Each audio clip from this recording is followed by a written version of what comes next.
अब देखिए यहाँ पर हमको फाइंड करना है magnetic field due to current carrying long solenoid. अब सोलेनाइड होता क्या है? स्प्रिंग देखे हो आप, जो पेन वगैरह में स्प्रिंग लगती है, स्प्रिंग समझते हो? ठीक है, तो स्प्रिंग को आप इस तरह से टर्न करते जाते हो। ठीक है, तो जब आप लगातार उसको टर्न कर दोगे तो वो क्या कहला जाएगा? सोलेनाइड कहला गया। माने आपको एक वायर लेना है और उस वायर को इस तरह से आप टर्न करते जाइए, ये क्लोजली स्प्लेस्ड हो, मतलब बिल्कुल पास पास ये टर्न हो, इसकी लेंथ ज़्यादा हो, तो इस जो ये बन गया है ना ये सिस्टम, ये क्या कहलाएगा? सोलेनाइड। सोलेनाइड में यहाँ पर हम करंट फ्लो कर रहे हैं और यहाँ से हमको करंट मिल रहा है। ये भी करंट जिसमें पास होता है कंडक्टर में क्या प्रोड्यूस करता है? Magnetic field. तो कितना मैग्नेटिक फील्ड प्रोड्यूस करेगा ये हमको चाहिए। ठीक है, तो सोलेनाइड समझ में आ गया। इसके बहुत सारे टर्न्स होते हैं, टर्न्स क्लोजली स्पेस्ड होते हैं और इसका जो रेडियस होता है कम होता है, लेंथ ज़्यादा होती है, तब हम इसको क्या बोलते हैं? सोलेनाइड। तो देखिए, a long wire wound in the form of closely spaced helix. अब हेलिक्स का मतलब ऐसे जब इस तरह से लपेटते हैं ना तो उसको हेलिकल, जैसे आप डीएनए को बोलते हो हेलिकल शेप का होता है, मतलब ऐसे ऐसे टर्न करते हुए आगे बढ़ता है। तो ये क्या है? एक लॉन्ग वायर है, उसको हम इस तरह से वोंड कर दिए, माने बांधे हैं, लपेटे हैं कि वो बहुत पास पास हो और किस फॉर्म में हो? हेलिकल फॉर्म में हो। इसकी लेंथ क्या हो? ज़्यादा हो, as compare to its radius is known as solenoid. तो सोलेनाइड का क्लियर हो गया है ना। आप वोंड लिख दीजिए और टर्न लिख दीजिए कि a wire is turn such that it forms helical in which its length is large as compare to its radius, it is known as solenoid. अब सोलेनाइड के लिए हम यहाँ पर एक डायग्राम देखेंगे और इसको समझते हैं। यहाँ पर थोड़ा सा अच्छे से डायग्राम आपको नहीं दिख रहा होगा, ये देखना, ये डायग्राम है। ये जो आपको बीच बीच में इसमें डॉट डॉट दिखते हैं, ये डॉट डॉट का मतलब क्या है ये समझना।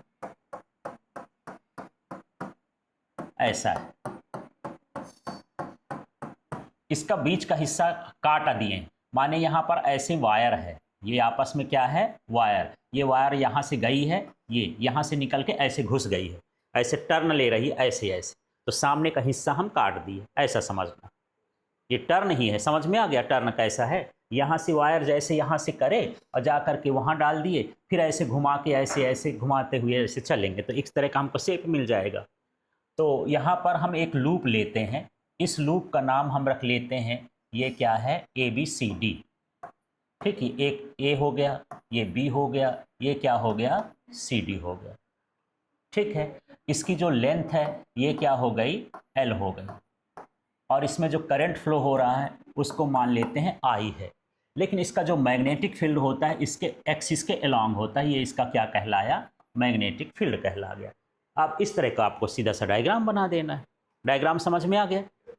दो ये पैरेलल लाइन खींचो, इनको बीच बीच में बॉक्स बना दो, बॉक्स में थोड़ा सा बिंदी, इसमें बिंदी बना देना, इसमें क्रॉस बना देना। माने वायर यहाँ से निकल रही है, जब बाहर आती है तो डॉट बनाते हैं, अंदर जाती है तो क्या बनाते हैं? क्रॉस। ठीक है, इस तरह से इसमें आप चाहे जितना बना सकते हो। अब इसको में लिखोगे, consider a solenoid of length L. एक सोलेनाइड है, उसकी लेंथ कितनी है? एल है। Number of turns per unit length is an.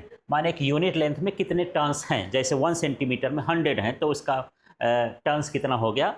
100 centimetre, तो एन की वैल्यू 100 हो जाएगी। ठीक है, and current flowing in it is I. इसमें जो करंट फ्लो हो रहा है वो आई है, कैपिटल आई स्मॉल आई कैसे भी लिख सकते हो।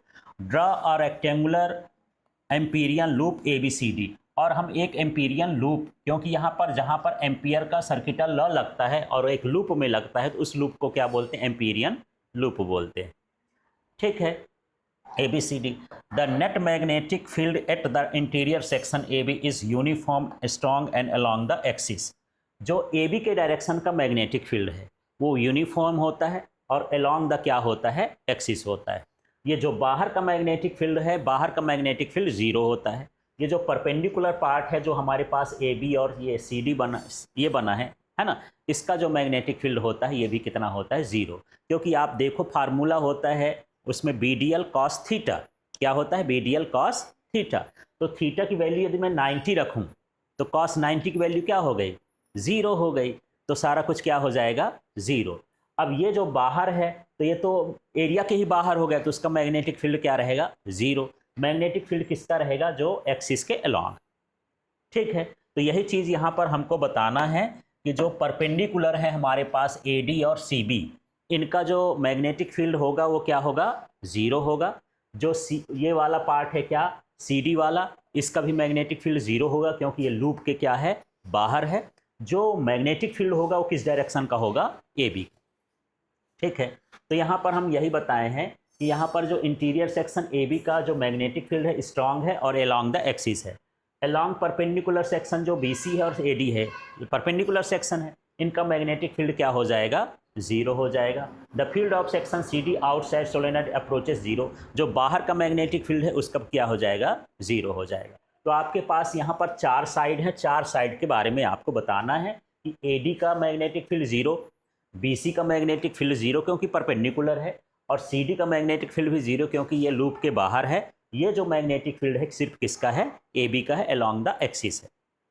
ठीक है, तो इस तरह से हमको करना है। तो यहाँ पर अब हम कौन सा लगाएंगे, फ्रॉम एम्पियर्स सर्किट लॉ। तो एम्पियर सर्किट लॉ का फार्मूला देखो, AB का हम निकाल रहे हैं ना, इंटीग्रेशन अब हम किसका निकालेंगे, AB का, वही भर तो बचा है, बाकी तो सब जीरो है। तो BDL क्या होता है, कॉस थीटा।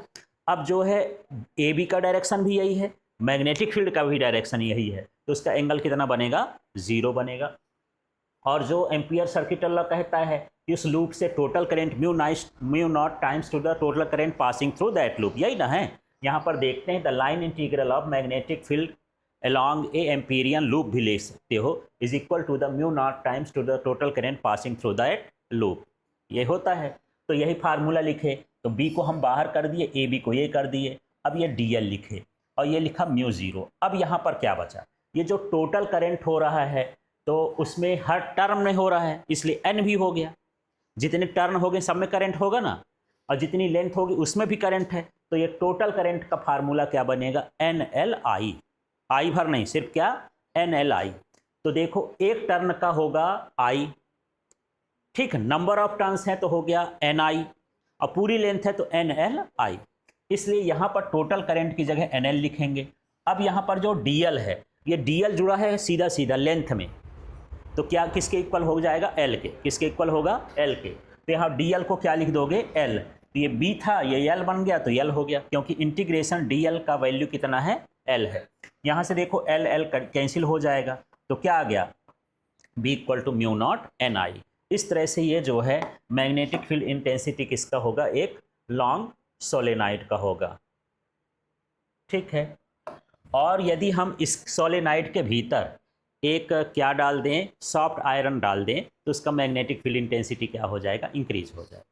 ठीक है, बस इतना है, क्योंकि ये जो म्यू नॉट है ये उसके मीडियम को बताता है। एक फेरोमैग्नेटिक मटेरियल हो, यदि यहाँ पर मान लीजिए ये हम सोलेनाइड बनाए हैं, करंट फ्लो कर रहे हैं, यदि हम इसमें एक आयरन का कोर डाल दें तो इसका मैग्नेटिक फील्ड इंटेंसिटी क्या हो जाएगा, इंक्रीज हो जाएगा।